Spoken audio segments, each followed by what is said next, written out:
Prepare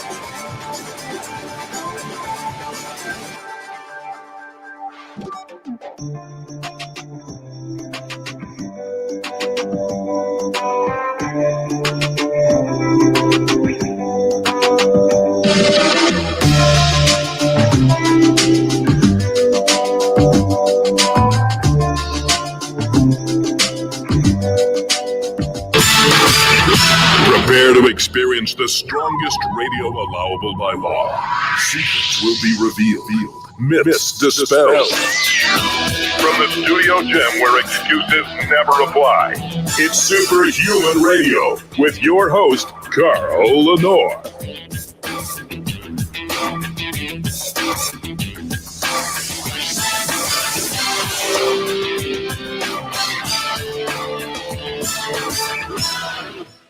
Hey, welcome back to another episode of Superhuman Radio. As superhumans, we have super pets. We love our pets. We love our dogs. Many of us feel that our pets are part of the family, and as such, we care for them. We spend lots of money on veterinarian trips, and we spend top dollar on foods for them. We try to create comfortable, loving environments for them. And when you look at the parallels in human disease and pet disease, it's phenomenal. It's amazing. In fact, those of you who've been listening, I've been doing shows about feeding dogs raw meat a decade ago, before it was very popular, because my logic tells me that wild animals, they eat pretty much animal flesh. Now, I've had some veterinarians on this show that said, well, domesticated dogs are different. They need carbohydrates. And maybe they do. I don't know. But with that being said, we know that dogs are getting the same diseases as their humans. And we know that humans have become very conscious of carbohydrate content. There's lots of evidence that low-carb diets are healthier. There's other evidence that it doesn't matter how much carbs you eat. As long as your calories are where they belong, you won't gain weight, regardless of where you fall in the carbs are good, carbs are bad baby talk, as Joel Green would say. It's undeniable that you still look at the label of the foods that you buy for yourself and your family, and you look and see how much sugar is in there. You see what percentage of this meal is carbohydrates and protein and fat. Because we know we need to understand the macronutrients in our food. But for some reason, these beautiful, wonderful dog foods out there, some of them very high quality, made by veterinarians, completely devoid of carbohydrate content. Isn't that fascinating? Why? Doesn't it matter? It matters to the owners. Doesn't it matter? For the food that they buy for their dogs. Today's show is about transparency. It's time for dog food manufacturers to step up and start putting easy to understand, easy to read, full disclosure labels on dog food. So if you are someone who says, I want to feed my dog nothing but carbs, shouldn't you know what percentage of carbohydrates are in that dog food? Or if you're somebody who's like, I'm keto, I'm low carb, I want my dog to eat low carb, I know the benefits of low carb, shouldn't you be able to glance at a bag and know what percentage of that food is carbohydrates? We're just asking for transparency today. We're not talking about whose diet you believe in. It's the least that we can expect if we're paying all this money for quote unquote healthy dog food. Before we get on to the topic at hand, we have to thank our title sponsor, and that's Legendary Foods. If you go to shrnetwork.biz/legendary and use the code SHR10, you'll save 10% off the fastest growing snack product in the world today. It started out, it was supposed to be a Pop-Tart, it's become so much more. You feel like you're eating actual pastry, actual cake, but it's got less than 1 gram of sugar, 20 grams of high quality protein. They taste delicious. You'll eat them because they taste delicious, not just because they're good for you. Your kids will love them too. And you can win a box, receive a box. I shouldn't even use the word win. We're sending a box to anybody who wants it. You just have to send an email to onair@superhumanradio.net when you hear the secret word during the commercial break. And make sure you include your address, and we will send you a box of tasty pastries to try for free, because we know you'll be convinced it's the best healthy snack you've ever had. And without any further delay, let's bring my guest on today, Chelsea Kent. Welcome to the show, Chelsea. How are you? I'm awesome. Thank you. Yes, you are. You're doing a great job. I'm very familiar with what you're doing. There's not a lot of people out there like you that are actually sticking up for dogs. Dogs can't speak. And unfortunately, the voices we do hear have a monetary investment in the decisions people make. Buy my food, buy my supplements for your dog. But you're really out there looking at these from a standpoint of, is this really good? And let's talk about that instead of, hey, buy my product, it's better than somebody else's. So let's talk about right to the topic. What is available on a bag of dog food as far as a label goes for pet owners to look at and go, okay, I see what I'm feeding my dog? Yeah, so if you're just looking at the macronutrients, you're only going to be able to find protein, fat, fiber, moisture, and legally it actually even has to be in that order. That's how strict the regulations are. So if it's not in that order, you can tell that the company is not compliant with any of the legal requirements. They are not allowed to put carbs on there, even if they want to. Now, think about this for a second. Why wouldn't they be allowed to put carbs on there? And that's a rhetorical question. I want everybody who's watching and listening right now to just keep that in the back of your mind. Why wouldn't they want to put carbs on the dog food? Okay, so first of all, I've always wondered why ash was in dog food. Why is there even ash in dog food? Mm-hmm. Well, there's a lot to say about that. One of the primary things that's really important to cover in the carbohydrate conversation that also contributes to the conversation about ash is, like, what carbohydrates are you giving? And when you are thinking of a carbohydrate, like, let's say corn. Corn's a really good example because vets tend to stick up for corn like it's, falling from the heavens or something. Right. So they're like, corn can be high in protein. It can have a lot of nutrients. Corn is not that bad. It's fine to feed to your dog. Regardless of whether or not that's true, that's actually not the conversation that should be had, because the reality is it's pretty rare that corn is going into your pet food. What's actually going in there is biodiesel byproduct trash. So they take whole corn and they send it to biodiesel and they chemically extract it and ferment the starches out of it so that they can use the starch for ethanol production. Once they have removed the starch, which they call liquid gold, they now have a higher protein trash, but it's actually classified by the EPA as a chemical, not a food, though it is still a carbohydrate. And the protein content is increased from original corn, obviously.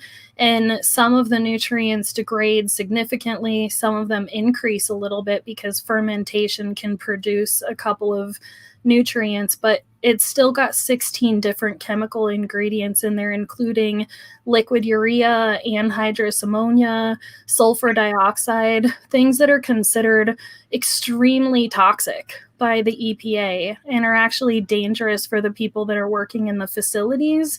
They have evacuations and lifelong health problems as a result of being in the facilities with those ingredients. So, in my opinion, having been behind the scenes on so much of pet food and regulation, I think if you want to add a carbohydrate to your pet's diet, you should get a fresh raw food that doesn't have that, and then add in a carb that you would eat yourself. Like cook some oats, at least it's food. So going back to Ash, if you're taking a look at what's available in industry trash byproducts, not even necessarily food, you're going to end up with a pretty high amount of ash and minerals that aren't necessarily the healthiest things. So in other words, ash is not required in a dog's diet. No. Okay, so you do have to have minerals. Yes, but not but minerals are a byproduct from eating real food. Exactly. Okay, so let's talk about something else. I made a meme probably 8 years ago that said no farmer ever stepped out on his porch in the morning and said, those damn wild dogs ate all my corn again. Mm-hmm. And that's because dogs don't eat corn. You know, if you look at the ad libitum approach to trying to determine what dogs eat, if you threw a can of cooked corn in one bowl and you threw some steak bits in the other bowl, I doubt seriously that the dogs are going to be satisfied with the corn. They're going to want to go to the steak. And the real big problem we have right now is veterinarians are telling their customers, because they sell pet food, that your dog should have some carbohydrates in their diet. Like you said, corn, they use potato starch, they use all sorts of different types of starches. Again, a lot of these starches are byproducts. They're repurposed after they extract out of them things that they need for other purposes where they get top dollar, and then the garbage end up going in your dog's food, right? Mm-hmm.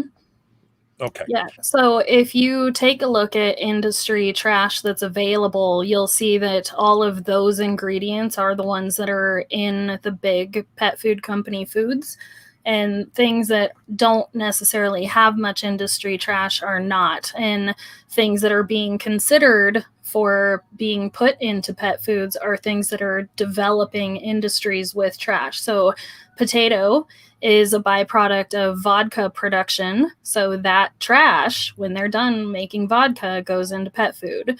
Again, corn, biodiesel. There's more and more lentils being used for biodiesel. Right now they're looking at hemp for authorization to go into pet food. And it's not that they're like, hey, we realize that hemp is really healthy. It's that we now have a booming hemp industry, and all of the products that are being extracted have trash byproduct. They call it hemp cake.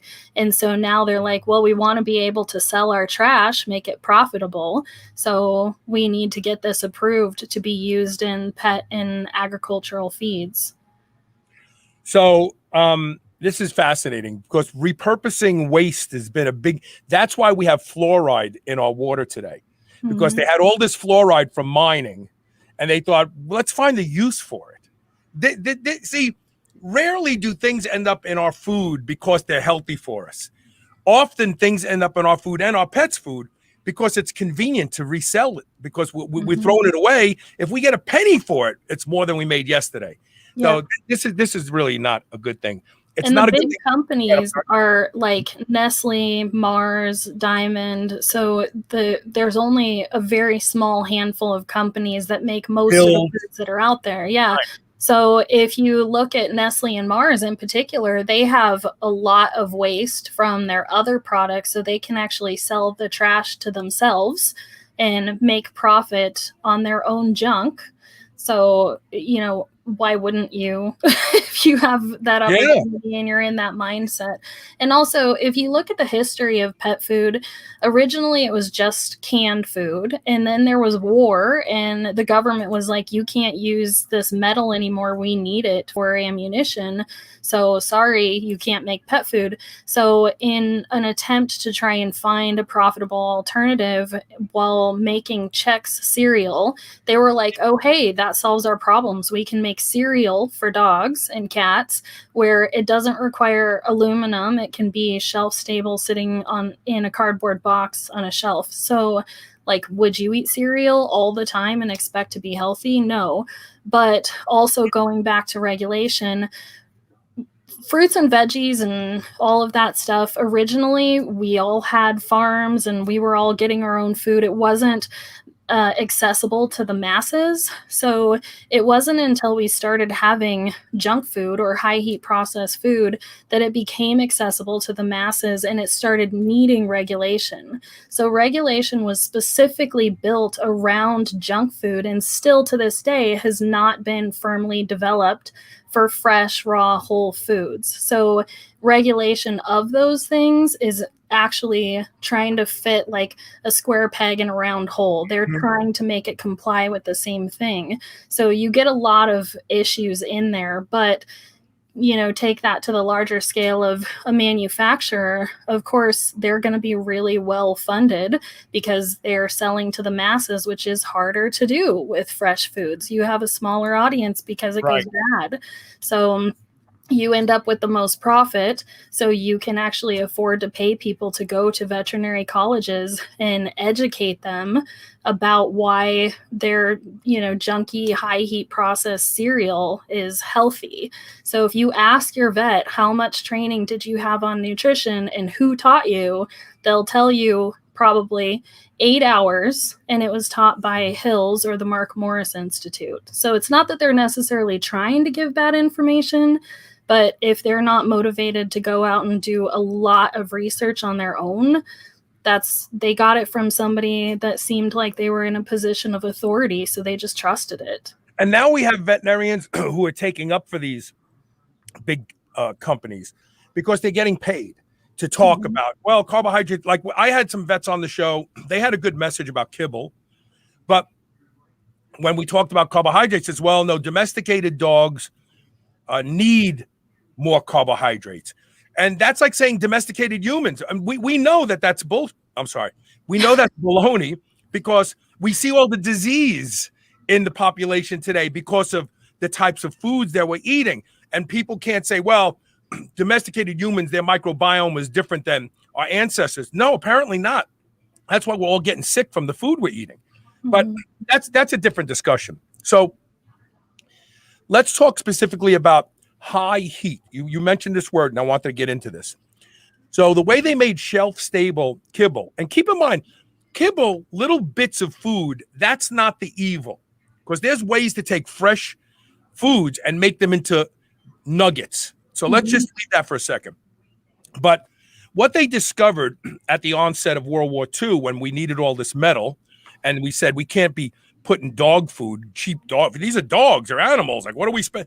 So what they came up with was by taking the dog food, meat byproducts and corn byproducts and all this other stuff, and heating it at ridiculously high temperatures and removing all the moisture, that's what created the shelf stability. But what it also did was it increased the accumulation of advanced glycation end products, mostly from the carbohydrates and beef too, but that's the Maillard response, and that's a result of glycogen in the tissue. Again, carbohydrates, when they're heated very, very high, they turn into AGEs. Our body has a hard time getting rid of AGEs, and we know that kibble destroys a dog's kidneys, and cats too, be honest with you, because of the accumulation of advanced glycation end products. Can you talk a little bit about that?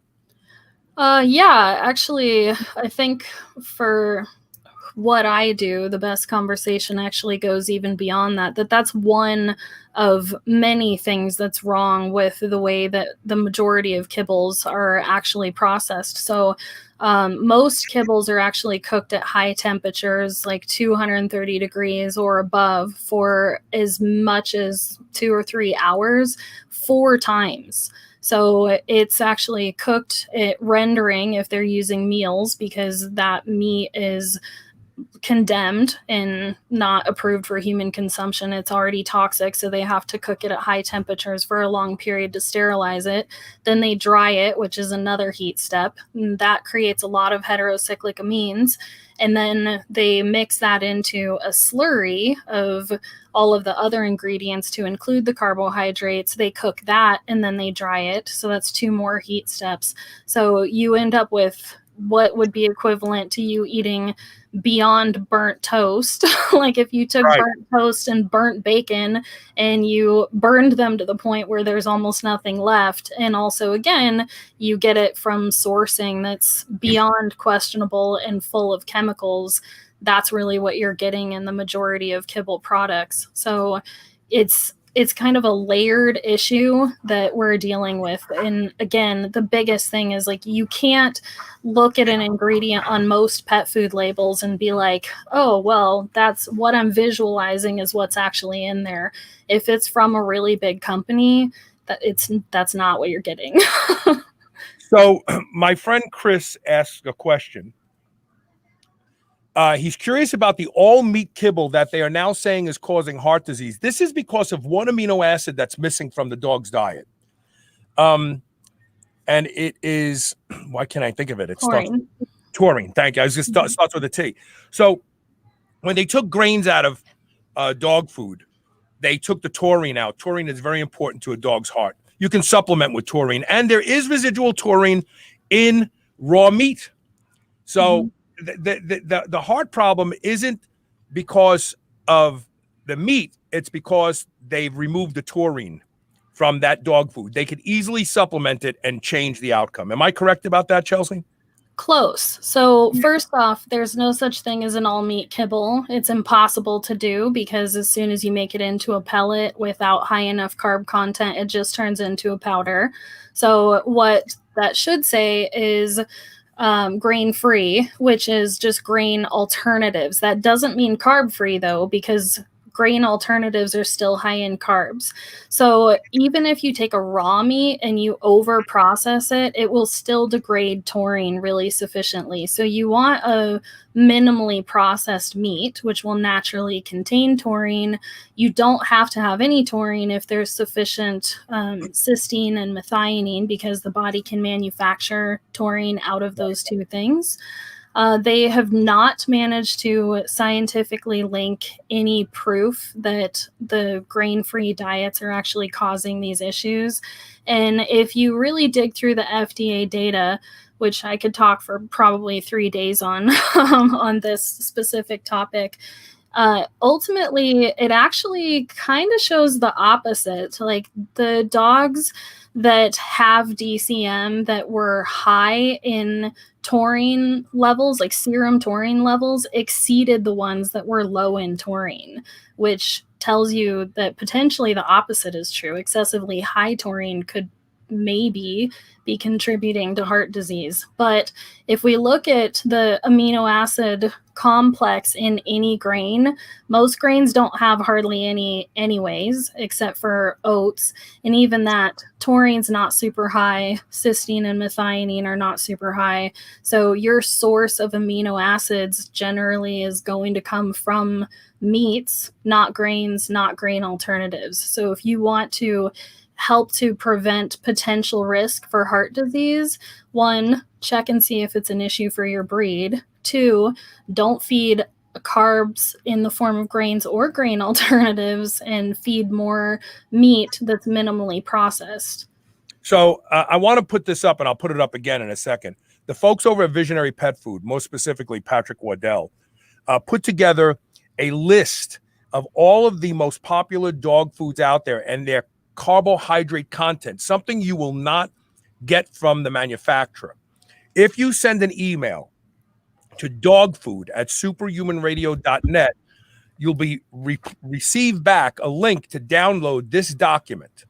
And the document is The Truth About Dog Food, and it lists every single popular dog food available today in the United States and its carbohydrate content. It'll be a lot easier to read than this, but if you look at this, there isn't a dog food out there that isn't 39% or more carbohydrates. And keep in mind what Chelsea just said is really interesting, because this is how people read labels.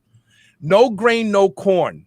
Oh, must be low carb. No, it still could be 50% carbohydrates. And if you believe, if you believe that this is a fact, and you can correct me, please. I don't want to say anything outlandish or wrong. Labrador retrievers and golden retrievers, number one killer is cancer.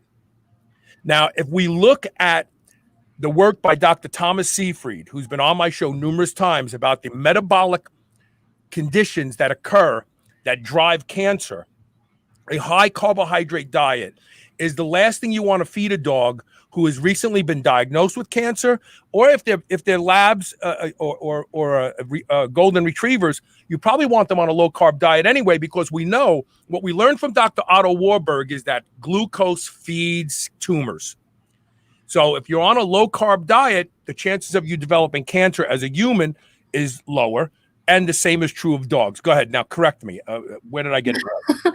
No, I think that's great. What I usually tell people is try to compare whatever it is that you've been told about dogs to what you know about yourself and your own nutrition. Or if you had or have a child and you went to a pediatrician and they told you something, would that work for you? So as a common example, kibble cleans teeth. Okay, if you took your child to the pediatrician and your pediatrician said you really need to feed dry Captain Crunch as the primary diet or exclusive diet instead of brushing because it's going to keep your kids' teeth clean, would you be okay with that? Like, you would go find a different pediatrician. If your pediatrician said, oh, it's fine that Joey can only eat macaroni and cheese and everything else makes him sick, just don't feed him anything else, you would view that as a problem, a symbol of disease, not health. So if your scavenger species dog can't rotate food,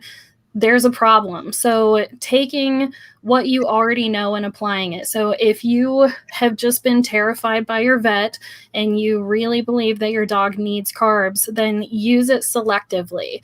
So what I tell people, don't feed carbs with the meal, and instead you can do like carb loading, where right before they exercise and they're actually burning those carbs off so that they don't have that level of metabolic damage that's caused by it, you can go ahead and give them something with a good quality carb, preferably something that you would eat, then just only give it at selective times to decrease risk.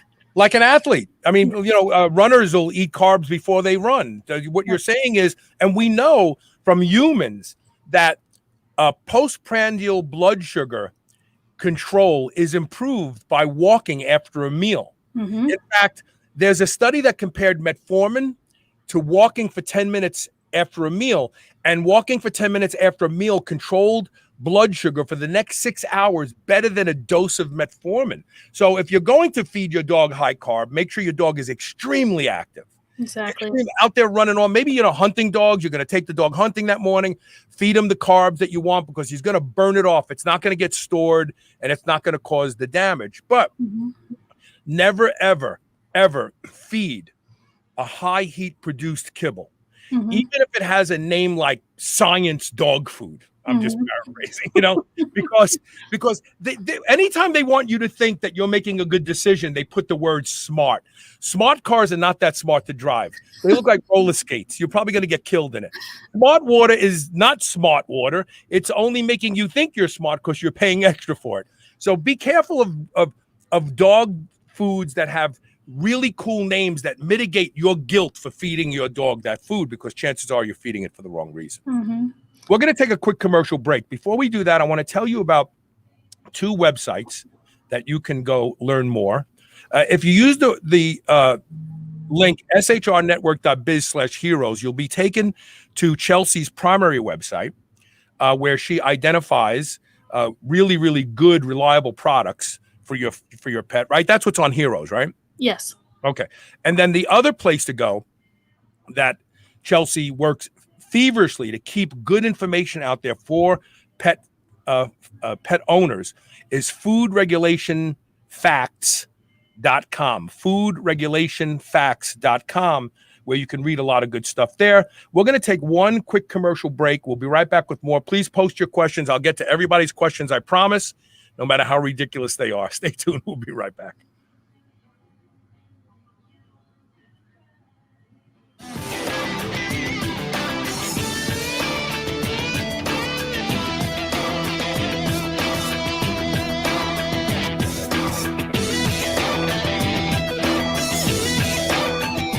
Attention meat lovers, I've discovered a snack with just 2 ingredients, meat and salt. That is so tender and delicious, you almost can't believe it. That's right, no soy, sugar, or other crap. Our partner, Carnivore Snacks, nailed it with these mouth-watering snacks. They have a variety too, ribeye, pork loin, leg of lamb, and more, all sourced here in the USA from regenerative farms. Claim your superhuman offer from Carnivore Snacks today at shrnetwork.biz/snacks. That's SNAX. Use the code SUPERHUMAN for 15% off your first order, plus a free 2-ounce pork dog food.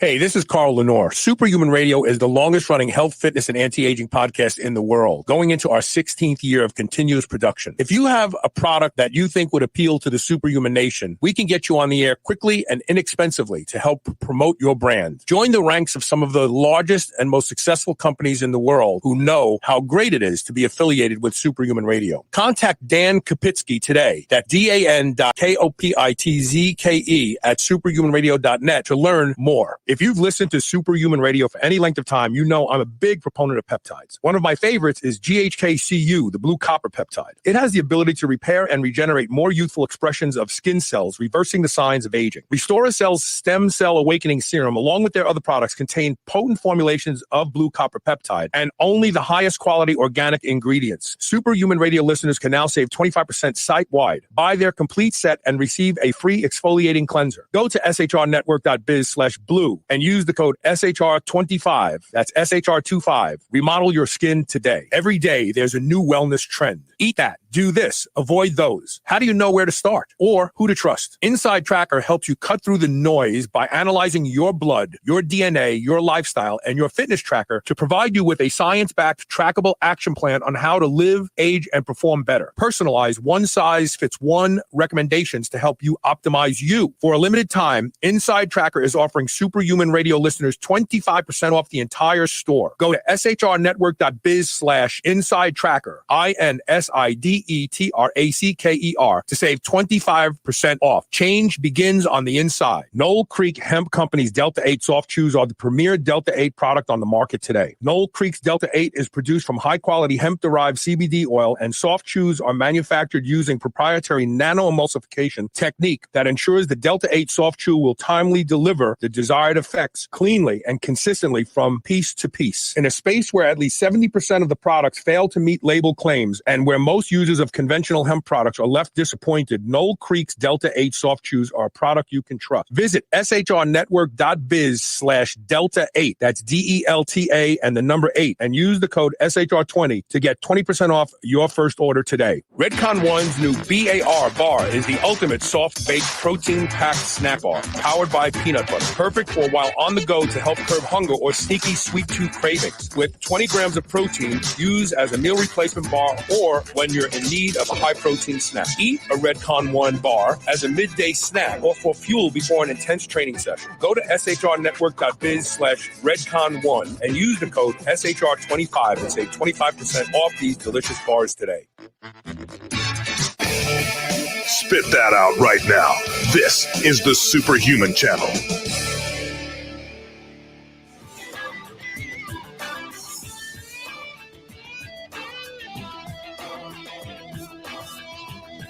In the spirit of caring for your dog and your cat, a lot of this stuff translates to cats too. I'm sorry if we're leaving cats out. Don't be offended. I just wanted to talk about dog food today specifically. Chelsea cares about your dog, and Chelsea doesn't even know your dog. Chelsea spends all of her time trying to educate people to understand that their dog's health is in their hands with the actions. Dogs are amazing. They don't ask for anything. They don't, if you put crap food down, they'll eat it. I mean, they will. But if they could talk to you, they'd probably say, I'd really like a piece of meat right now. I don't think I really need the corn or the soy or even the kale.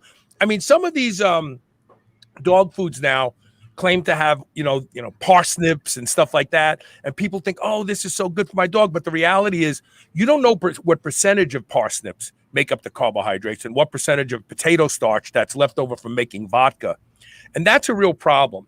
Why don't dog food manufacturers put carbohydrate content on their dog food bags? Why do you think that is? I think that it's just because people would think twice about buying it if they saw that number. I think, if I flipped over a bag and saw 60, 70% carbs for my dog, I'd think that's pretty weird. And also take into consideration what those numbers don't tell you. There are vegetables and grains and lentils and all different things that also have protein. And like I mentioned earlier, if you have a biodiesel byproduct, then those are going to have even more protein than they normally would because they extracted the starches for something else. So when you're looking at the protein percentage on your pet food package, because it's a blend, not all of that or even most of that protein is from meat. Like I did a calculation on a package that made the silly mistake of saying what percentage of their protein was from meat. And in this case, it said that it was 13%. So in a 25-pound bag of food, it contained 1 pound of meat. So it was $77.99 for a pound of meat. Like you can get raw food way cheaper than that. And that actually was not even considered a low quality food. That is classified as a super premium pet food, and it is marketed as being one of the best. So while while you can't really see it because of the size of the image, some of these pet foods have like doctors' names, Dr. So-and-so's dog food and Dr. So-and-so. And these are designed to make you feel like, oh, this has to be really good because it's formulated by a doctor. But if you can't see these images, all of these high-end dog foods that people are buying, they're 46%, 57%, 53%.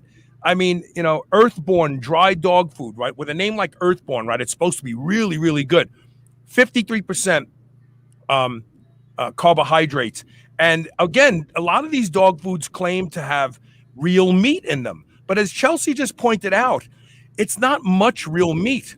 And I know some people are going to say, well, I add some chicken to my dog's food. That's great. But why give them all those carbs anyway? Go to email dogfood@superhumanradio.net. We'll send you the list. Check it for yourself. Look at your own dog food and see just how much carbohydrates are in there. You'll be shocked. I guarantee you'll be shocked. Mm-hmm. You will. I'm sorry.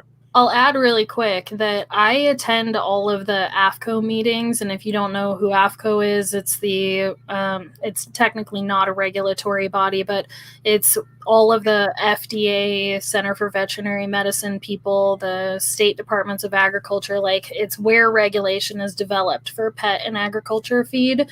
The only vets that I've ever seen there are advocates, which are very few, and they don't attend every one of them, or vets that are actually working for Science Diet or Purina or big companies.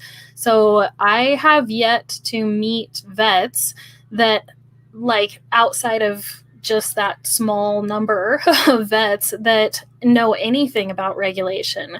And I do know that very few people actually formulate kibble products. So it's like one or two.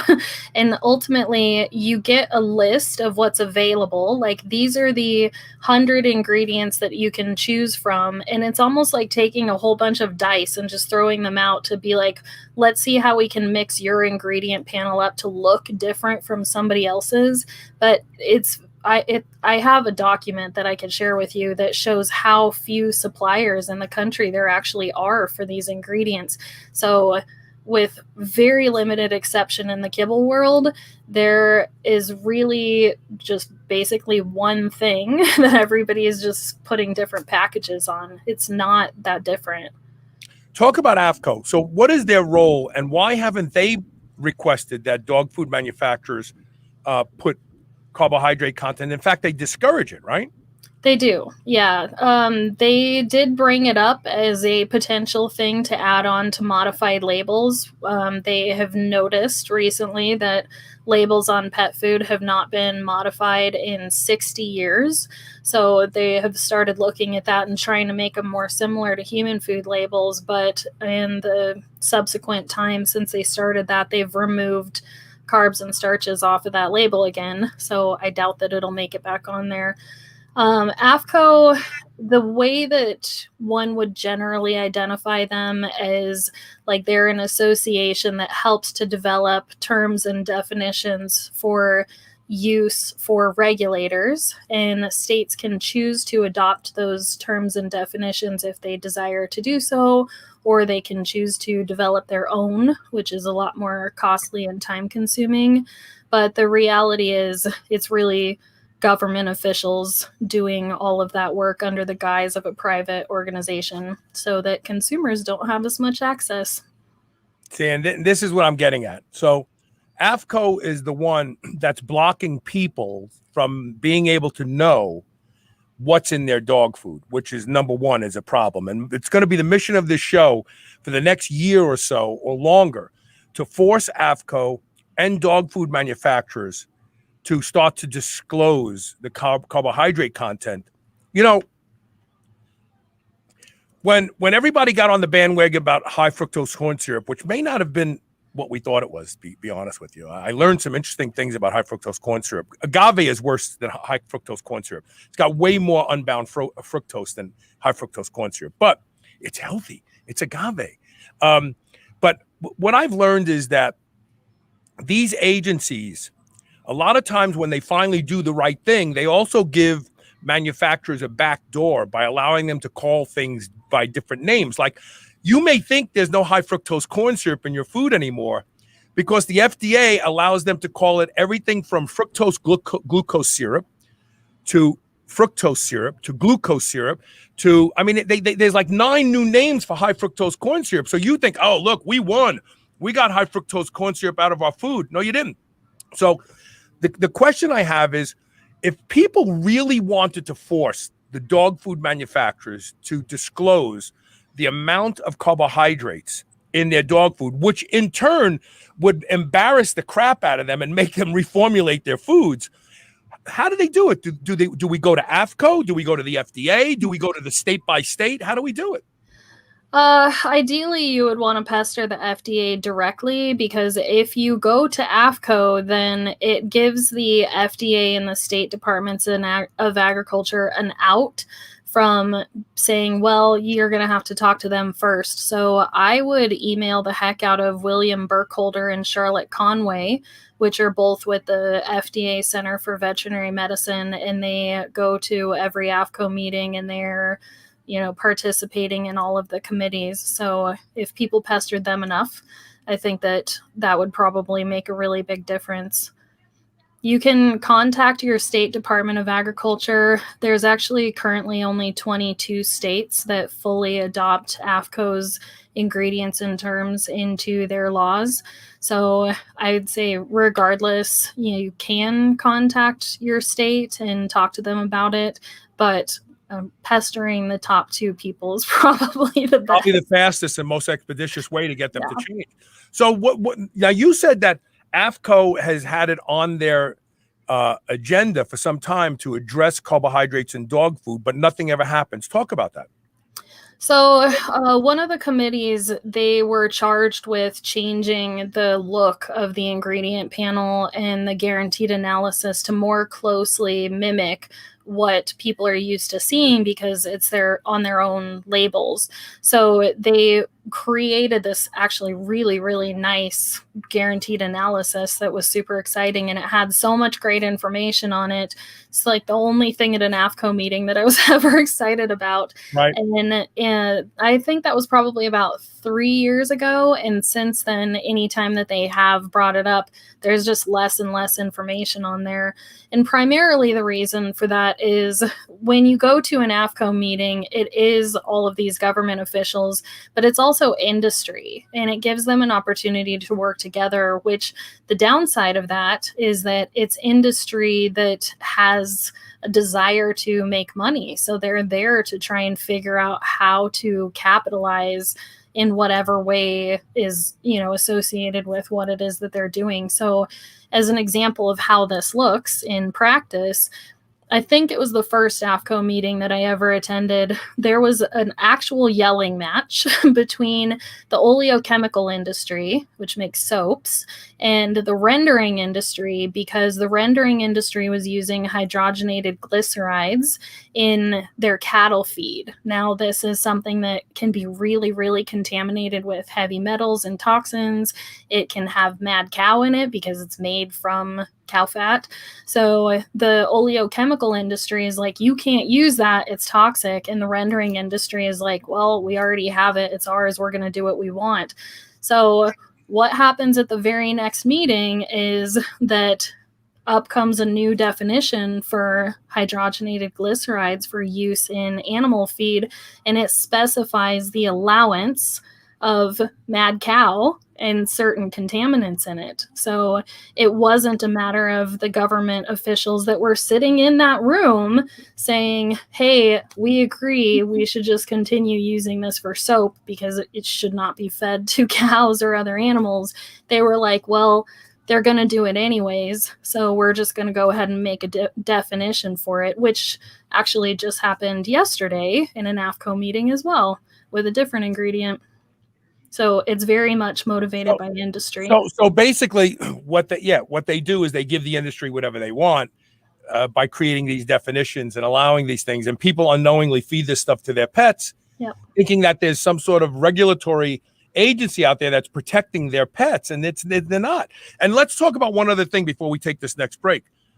It's a lot cheaper to make a dog food that's 50% carbohydrates than that's 50% beef. Or 50% pork, or 50% lamb, or when they say, oh, lamb, this is made with, it's made with a 50-pound bag has a pound of lamb in it, but they say it has lamb in it. So this is about profits. Remember that. This is not a conspiracy to help the veterinarian industry to make more money with lots of sick dogs. It's because it's cheaper to make that stuff with carbohydrates, and you'll pay top dollar because it says Dr. So-and-so's dog food, good for your dog. Made with meat, no grains, no corn. You're like, oh, this is really good. No, it's really not. It's really good. Yeah, and keep in mind, if you're purchasing, let's say that you have a 50-pound bag. Now look at all the ingredients on there and what weight would those ingredients be when they were fresh. So most of those ingredients are going to be between 60 and 90% moisture. They've been dehydrated down to 10% moisture. So you're going to have to multiply the weight of that bag significantly to get to the raw ingredient weight of it. Now, imagine you going to the grocery store and buying 150 pounds worth of groceries, dehydrating it down to 50 pounds. How much would you spend for that? And then how much money would you have available for advertising, for packaging, for shipping to a distributor, for distributor fees, for this distributor to get it to the retailer and the retailer to mark it up? Now you're down to literal like pennies to single range dollars to make that 50-pound bag. How can they do that if they're using anything better quality than trash? The only food that I know of that has a decent kibble type product is $130 on the low end for 22 pounds. Yeah, right. I'm going to put a couple things up again. So if you want to learn more about Chelsea, you can go to shrnetwork.biz/heroes, or you can go to her information website, foodregulationfacts.com. And if you would like to see the actual carbohydrate content of your very expensive, I'm sure you pay a lot of money for your dog food because you love your dog. You want to get the book, The Truth About Dog Food. You'll get an entire copy of it. It lists just about every single top of the line dog food out there. This was put together over months to gather this information by Patrick Wardell over at Visionary Pet Food. If you go to send an email to dogfood@superhumanradio.net and you will get the complete carbohydrate list sent to you. We're going to take one quick commercial break and we'll be right back with more of Superhuman Radio. Stay tuned.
can help. They will assess your needs and match you with a licensed therapist. This is not a self-help or crisis line. It's professional counseling done securely online. They have a broad range of experts and are available worldwide without having to wait in an uncomfortable waiting room. Get the help you need and start living a happier life today. Go to shrnetwork.biz/betterhelp. That's better, H-E-L-P, and receive 10% off your first month of counseling when you use the code SHR. I need to share with you all a revolutionary new wearable technology called HapBee. HapBee allows you to enjoy the effects of caffeine, alcohol, nicotine, melatonin, and muscle relaxants without actually ingesting anything. Yes, really. They figured out the unique magnetic signature of each of these molecules and recorded them. Just put the HapBee on, choose the signal you want, and it starts projecting the magnetic signature of that molecule that you choose, like coffee for feeling alert. Go to hapbee.com/SHR. That's HAPBEE.com/SHR to learn more and unlock an $80 discount exclusively for the Superhuman Radio listeners. Dog food.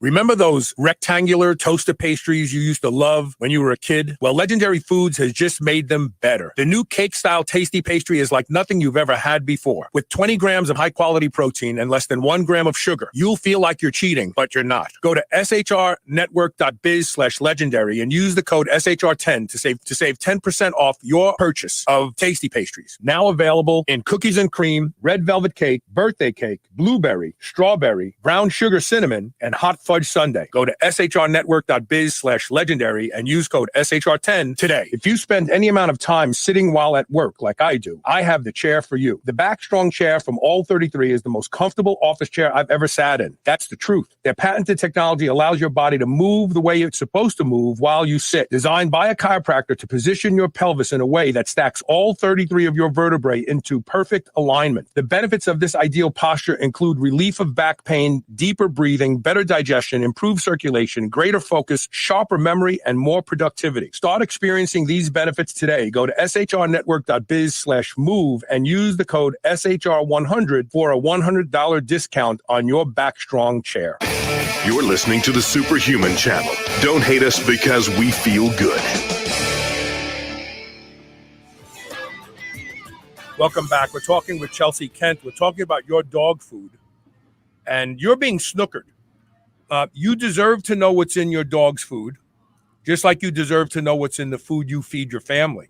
Your dog is part of your family, but you're being blocked from knowing that information. And there's a good reason, because it's a moneymaker.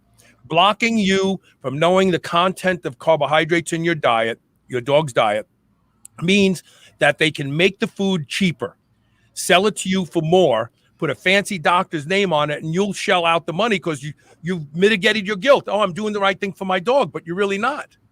And in the upcoming weeks and months, we're going to really get tough with this. We're going to set up an email campaign to focus on the two people that Chelsea pointed out at the FDA. And as dog owners, we're going to demand transparency.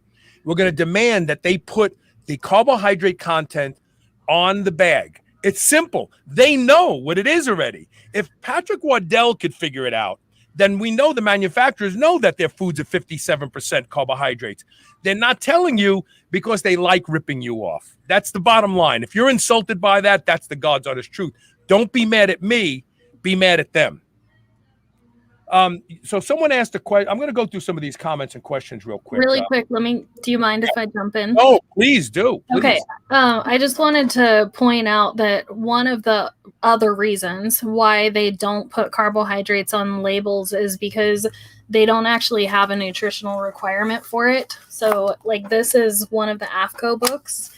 And if you look here, it actually shows you that carbohydrates are not even listed as something that a dog or a cat would even need. And if you look back here in the index, you can see down here, there's not even a definition for carbohydrates. They don't address it in this entire book because there's no nutritional requirement for it. Wait. I don't want to go past that. The nuance of this is really catastrophic. And let me explain why. They know that your pet doesn't need carbohydrates. So they don't have a definition for it, a requirement for it. Now think about this. They know your pet doesn't need carbohydrates, yet they let the dog food manufacturers make their foods predominantly carbohydrates. So what they're saying is your dog doesn't need it, but we're going to feed it to him anyway because it's profitable. Yeah. And don't bother putting it on the label because they don't need it anyway. There's no nutritional requirement that has to be attained. So don't worry about it. And then in addition, industry can capitalize on that by you not noticing that it's mostly carbohydrates. And again, you should know the carbohydrate content of your food. So I'm going to plug this one more time. Send an email to dogfood@superhumanradio.net, and we will send you back a complete list of all of the most popular dog foods and their carbohydrate content. So we'll give you what the agencies and the manufacturers won't. We'll give it to you. So let's go ahead and go through some of these questions. I think you saw there was a question about bacon. Let me see if I can find that one first. One about branched chain amino acids. Oh yeah, BCAAs. Yes. So Yeah. Robert Thompson says, can I add BCAAs to my dog's food to increase leucine? He's focused on leucine because it builds muscle. I know Robert, avid listener of the show. But do dogs need more of these amino acids? Yeah, in my opinion, especially if you're feeding kibble because you're giving almost no meat, you should definitely be adding branched chain amino acids. If your dog is just really high energy, if they don't have really good absorption, like they have exocrine pancreatic insufficiency or like any number of reasons, there are a lot of good reasons to add those. Well, if that's the case, then I would suggest don't add BCAAs, add EAAs, add essential amino acids. BCAAs only do part of the job. They call the workers in, but they don't give them the bricks and mortar. EAAs have the bricks and mortar. So if you're going to supplement with free-form amino acids, don't use BCAAs, get EAAs. Let's see here. I put this up already, but Walter Santoni makes his own dog food at home using grass-fed beef. Craig Hollander says, there is a huge difference how fructose is assimilated compared to glucose, completely different. Is this true in dogs? Yes. Okay. Do dogs do well with fructose? Humans really don't do well with, if humans eat a high fructose diet, they end up with fatty liver disease. And also, do dogs get fatty liver disease? Absolutely. They do. Yeah. You know what I was shocked by, Chelsea? I read an article about 8 years ago. I talked about on the show. The San Diego Zoo had a bear that developed congestive heart failure. This is something that they identified that bears never do in the wild. And it turned out because they were feeding them Purina bear chow. And guess what bear chow is? It's everything that bears never eat in the wild. And they got sick. So we see animals in captivity being fed these scientifically made foods, BS, and developing the same diseases that humans do. What's it going to take for people to wake up and go, I'm killing my dog by feeding them this food? I mean, I'm going to literally take years off my dog's life. And keep in mind, there was a scientifically developed bee pollen, and when they fed it to bees, all the bees died.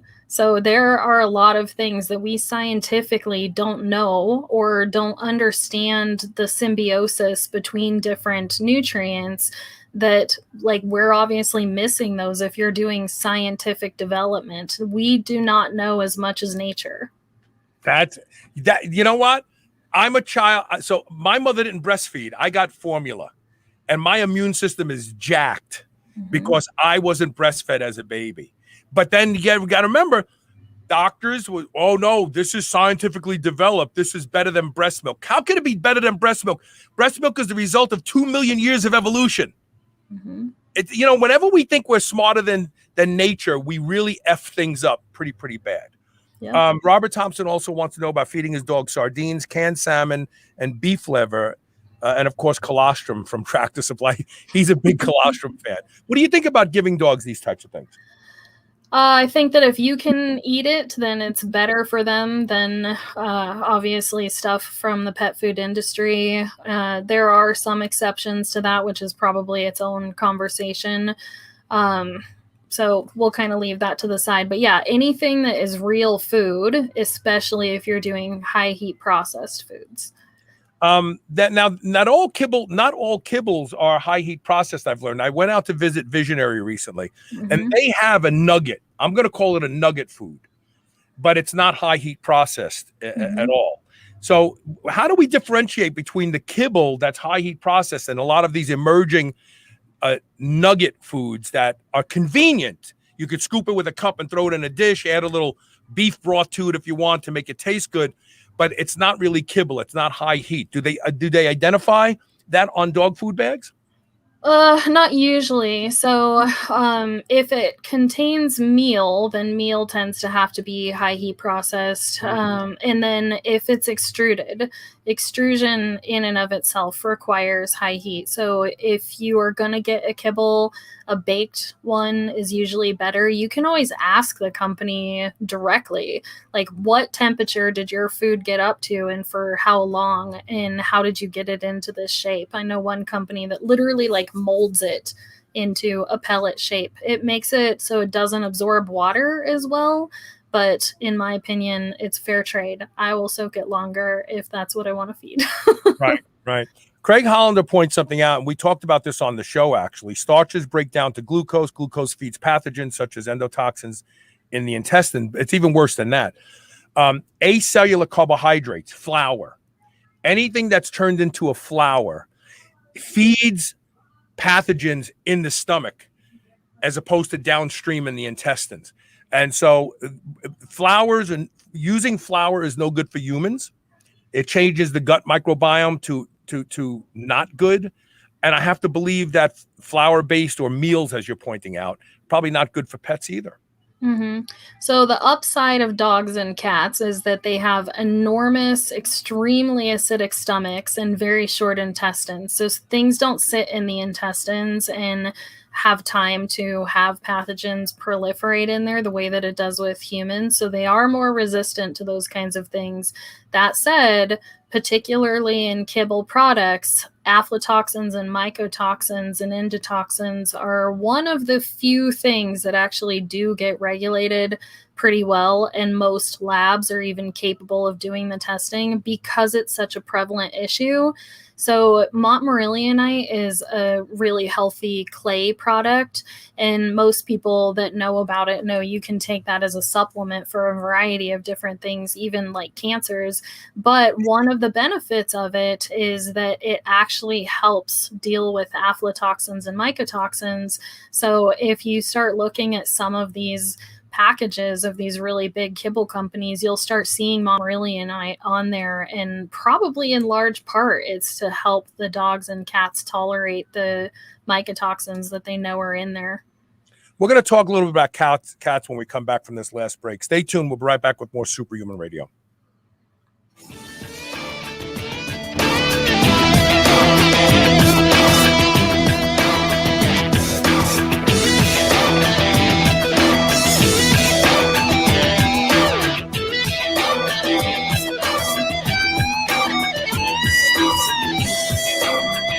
New Mass Pro Synthogen X2 just upped its own legendary game. To distance itself even further from the rest of the pack, Synthogen X2 now has double the key active ingredients. If you've ever wondered what steroid-like recovery feels like, Synthogen X2 delivers. See why others compare it favorably to powerful bodybuilding drugs at synthogen.com. Mass Pro Synthogen. When you train with it, you'll gain with it. Remember those rectangular toaster pastries you used to love when you were a kid? Well, Legendary Foods has just made them better. The new cake-style tasty pastry is like nothing you've ever had before. With 20 grams of high-quality protein and less than 1 gram of sugar, you'll feel like you're cheating, but you're not. Go to shrnetwork.biz/legendary and use the code SHR10 to save 10% off your purchase of tasty pastries. Now available in cookies and cream, red velvet cake, birthday cake, blueberry, strawberry, brown sugar cinnamon, and hot fudge sundae. Go to shrnetwork.biz/legendary and use code SHR10 today. Dog food.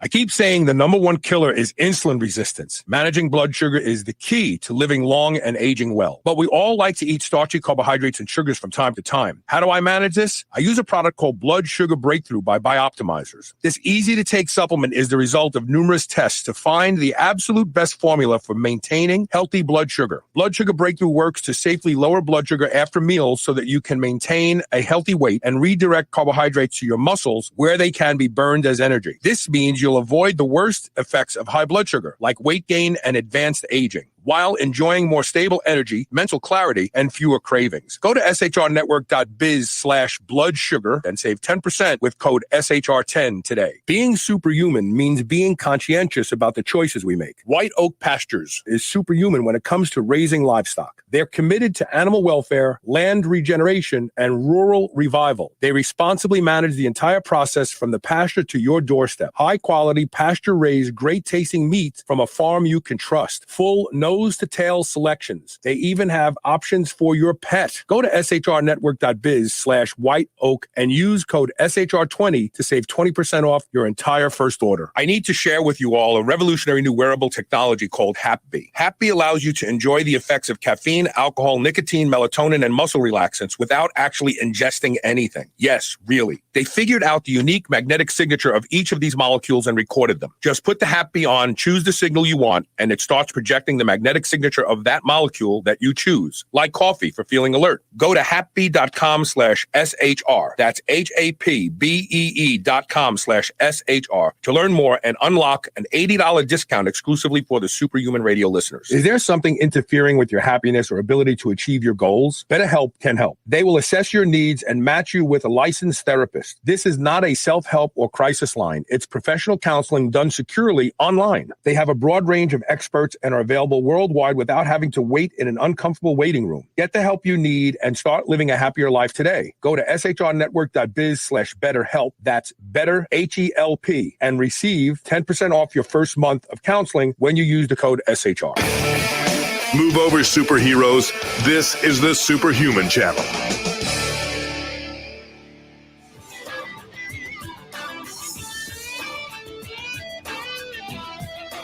If you want to know the carbohydrate content of your dog's food, email me at dogfood@superhumanradio.net. I'll send you a list of all of the top dog foods and their carbohydrate content.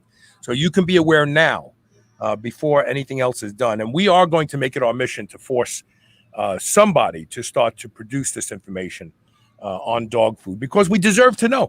I'm not going to get into the whole carbs are good, carbs are bad. I don't care where you stand with carbohydrates, but don't you want to know?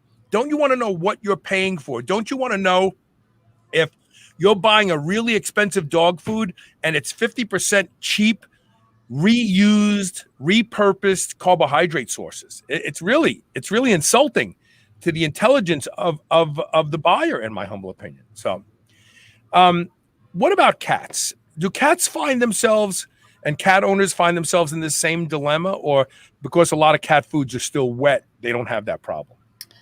Oh, no, a lot of people still use kibble products. And there's a lot to say about canned food, too, that doesn't make it a whole lot better. It's actually specifically excluded from adulteration laws, which means that if a company knows for a fact that something is contaminated with anything from a pesticide spill to cockroaches or any number of things, if they make a canned pet food, they can petition a request to use it and be authorized to do so. So it really comes down to the individual company and why they're doing what they're doing. And, you know, is it a motivation for money? Is there like an owner of a pet that their pet died because of something with pet food and they decided to try and make something that's better for people? Like, it really comes down to that. But cats definitely are dealing with the same things. It's the same regulation. Studies have actually shown that dogs in the wild would tend to have about 10% carbohydrates, 8 to 10%, and cats have 4%. So with a kibble product, again, if you're looking at even 40%, which is low for most kibbles, that's still way, way higher than what they should be having. So with cats, normally what that looks like is they just reject it. So they either get really bulky, stinky poops, which cats shouldn't have bulky or stinky poops, or they vomit it. So what is your impression? Well, I got a couple questions, last questions we're going to try and cover here. What is your impression of veterinarians who say domesticated animals need carbohydrates? They're not the same as their wild counterparts. Well, I would say, where did you get that data? Because they will usually produce for you something that was done by Hill's Science Diet. It looks like it was, at least. So it was on their scientific website that's for veterinarians. And what I've done with probably 40 or 50 of those different studies is don't even necessarily read the content, but first thing, look at the authors and research who the authors are, and you'll find that in most cases they are people that are paid by Mars. So they have a bias, they have a reason to come up with something that is not necessarily entirely accurate, or the way that they worded it kind of swung it so that your perception of what they're saying is not actually what the study showed. I have actually seen some of those authors as astronomers, as lawyers. I've not been able to find some of them at all. So question their sources and yours. Like, do more research than just reading the article. The AF and AFCO is animal feed, right? Here it is, the Association of American Feed Control Officials. Okay, feed control. Okay, is part of the problem the difference in attitudes about, let's say, bovine that are being raised for production purposes, whether it be dairy or beef, and the dogs that we love and consider our family? That there's this attitude that, oh God, they're just dogs. I mean, how long do you want them to live anyway? Is that part of the problem, you think?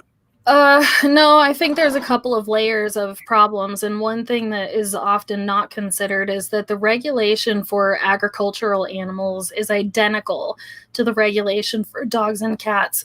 So if the goal of raising an agricultural animal is to get them to live on the high end to 2 years old, most of them don't make it that long. So you don't have to make any attempt to maintain health if you're only trying to get them to that age. And you have exactly the same regulation and same ingredients that are allowed, same everything for a dog or a cat, and you're trying to get your dog and cat to live as long as possible. Like, how is that even possible for you to accomplish both of those goals simultaneously? It's really not. And again, regulation was never developed for fresh foods, so they don't have that. There's nothing for the regulators to look at. My other opinion, because I own a retail pet supply store, is when I talk to people that have come in for the first time, they're feeding something that is not ideal. We educate them. Every single person will feel guilt. I've been in that same position before. All of us start there. So now, guilt is a really difficult emotion to get over for most people. Now take a normal, regular person in exactly that same position and put them into a regulator role. Now, on top of guilt, when they find out that some of these things are awful, they also have fear, because their job, their source of income, their ability to provide for themselves and their family is now threatened if they decide to change. So trying to get a regulator to overcome guilt and fear to make change is nearly impossible in my experience. So you have to put them in a position that pressures them, and not necessarily a negative thing, but like what you want to do. If you want to start a campaign to pester the heck out of them, where they start to say, you know what, I got to get over guilt and fear, I have to handle this. In a lot of cases, that's the only way that you're going to get change.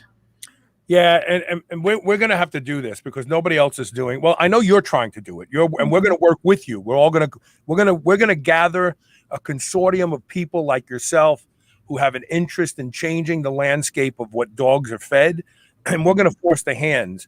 And if we can't force their hands, then we'll just give everybody the information that no one else is willing to give them, and give them the lists and let them look at their own dog food and go, oh my God, I'm feeding 57% carbohydrates. I didn't know that. I don't want to do that anymore. So one way or the other, we're either going to educate the people and have them vote with their dollars, because let's face it, if you start voting with your dollars and all of a sudden Petco is going, we're not selling any science diet anymore. What's going on?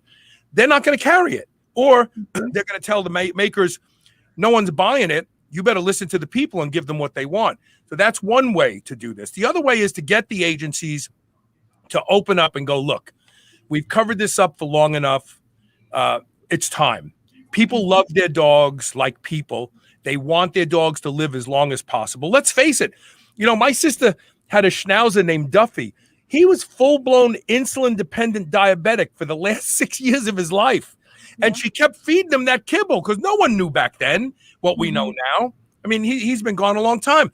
But I remember thinking to myself, Val, how did your dog develop diabetes? Well, if you feed a dog, 57% carbohydrates day in and day out, and they don't move much, they go out in the backyard and walk around, guess what? They're going to develop the same metabolic derangement that people develop with that same diet and lack of movement. I mean, this is a no-brainer. Anyway, all right, one last time, let's plug some things here. So you can go to Chelsea's website, shrnetwork.biz/heroes, and you can find a lot of great products for your pets there. You can go to her information website, foodregulationfacts.com, and read the information to educate yourself. And of course, if you want the list of dog foods and their carbohydrate content, it's a 16-page PDF you'll get absolutely free. All you have to do is send an email to dogfood@superhumanradio.net. You can put send me the list in the subject line, or you can leave the line blank. It's an autoresponder. It will email right back to you. You could download the list and look at the dog foods you're feeding and compare and be educated and start making informed decisions. It looks like we have one more question. Yeah, and I believe this. Regulation will not solve this. The marketplace will, and that's what we're going to do. That's why we're passing out this information. That's why we're talking about it, because you're a better consumer when you're better educated. Chelsea, thank you so much for making time to come on. I'm sure you're going to be on again. This is not going to be a short on. This is going to take some time to affect change. But in the end, I'm hoping we save a lot of dogs. Yeah. I'm hoping that people recognize that the benefit of understanding regulation is to see where the problems are and where enforcement is even misdirected, misguided. That will help. The marketplace will have a better idea of where to aim the bullets if we understand where they're currently being aimed, which you can attain through understanding regulation. I'm writing the Pope later and asking that you become the patron saint of dogs. I'm going to put a good word in for you. See, I'm Italian, so I can reach the Pope. Chelsea, thanks for being here today, and we'll have you back, okay? Thank you. Thank you. And that's it for today. I have no show tomorrow. I'm off, but we do have shows every day next week, so hopefully you can tune in. Please share this show. Help dog owners and cat owners around the world, for that matter, understand better what they're feeding their dogs. This is all about transparency, folks. I don't care where you stand on carbohydrates, but you should know what percentage of the dog food you're feeding your dog is carbohydrates. It's just a fact, just the way it is. All right, we'll see you Monday. Have a great and safe weekend.